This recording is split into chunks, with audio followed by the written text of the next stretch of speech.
when solutions with different solute concentrations come into contact, they spontaneously mix to result in a uniform distribution of solute throughout the solution. This is going to be something that we're going to see come back again and again throughout the semester.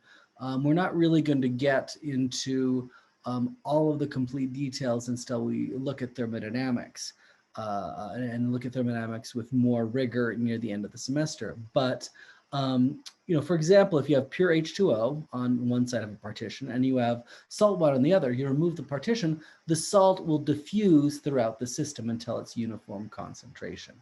If you have, you know, if you have salt water, if you drink salt water, it turns out that it actually makes you more thirsty because the high concentration of salt, you know, in your gut, the concentration of salt is lower in your tissues, and so water will actually leave the tissues to go into the gut in order to make the concentrations more uniform.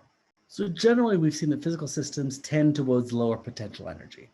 But the formation of a solution does not necessarily lower the potential energy of a system. If you have two ideal gases that are mixing, if you have an ideal gas of type 1 on one side of a barrier, type 2 on the other side of the barrier, remove the barrier, they're not really going to sense each other. Remember Dalton's law of partial pressures. They're each just going to rush to occupy the entire volume.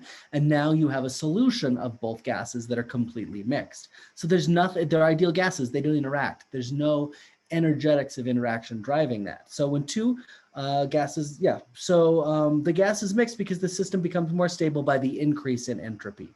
Neon and argon, you know, essentially ideal gases, you remove a barrier, you get a mixture of all of those. And we're not going to quantify it now. We're going to talk a lot more about quantifying entropy later in the semester. But the key to solution mixtures, the reason why there's a drive to mix is because there's a drive to reach a state that has as high an entropy as possible. Two pure substances separated have lower entropy. When they mix together, they have higher entropy.